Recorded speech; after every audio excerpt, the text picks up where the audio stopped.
बिस्मिल्लाहिर्रहमानिर्रहीम। मैं हूँ उज़ैर अहमद ख़ान और आप देख रहे हैं अबलाग टीवी। मशक़ वस्ता की सूरत हाल से हम आपको गाहे बगाहे बाखबर रख रहे हैं। इस वक्त तक जो अपडेट आई हैं वो हम आपको मज़ीद बताने जा रहे हैं कि किस तरह खित्ते में तब्दीलियाँ रूनुमा हो रही हैं। अगर अभी तक आपने अबलाग टीवी को सब्सक्राइब नहीं किया तो प्लीज़ इसे सब्सक्राइब कीजिएगा और बेल आइकन दबाना ना भूलें।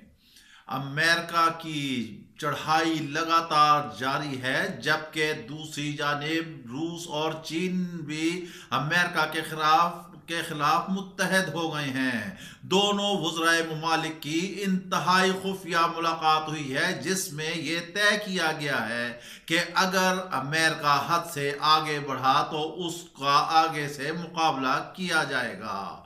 इधर से अफगानिस्तान के तालिबान भी अमेरिका के खिलाफ कमर बस्ता हो गए हैं और जो अमेरिका अपनी फौजें अफगानिस्तान से निकालना चाहता था, उनके गिर्द तालिबान ने नई मंसूबाबंदी शुरू करके उनका घेरा तंग करना शुरू कर दिया है। इराक से भी अमेरिका ने निकलने का इशारा दे दिया है, ताहम ट्रंप ने कहा है कि जो मुल्क भी हमें निकालेगा हम उसे तबाह बर्बाद कर देंगे।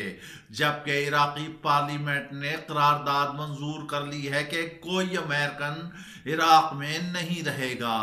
ईरान के सदर ने दोबारा ट्रंप को वाज़ेह किया है कि वो 53 की जगह 292 का फिगर भी याद रखे, क्योंकि ईरानी बहादुर कौम है और वो बदला लेना जानती है। पासदारान इनकलाब के नए सरबराह ने भी ट्रंप को दो टोक अल्फाज में बता दिया है, जबकि जनरल सुलेमानी की बेटी ने कहा है कि ट्रंप दीवाना ये ना समझे कि मेरे वालिद की शहादत के बाद ये काम रुक गया है। अब अमेरिका की बर्बादी और तबाही का दिन शुरू हो चुका है और वो सिर्फ इस खित्ते से नहीं अपने मुल्क से भी नेस्तो नाबूद हो जाएगा, क्योंकि अभी तक मौर्रिख बता रहे हैं कि ट्रंप दुनिया का सबसे जालिम तरीन बादशाह है। लेकिन अमेरिका के 70 से ज़ायद शहरों में ट्रंप के खिलाफ एहतजाजी मुजाहरे शुरू हो गए हैं। ये गठजोड़ इस खित्ते में अमेरिका के खिलाफ एक नई सफबंदी शुरू हो गई है, जिसमें रूस, चीन, अफगानिस्तान और ईरान मुत्तहद हो गए हैं। इस सिलसिले में पाकिस्तान का भी इंतहाई कलीदी किरदार होगा।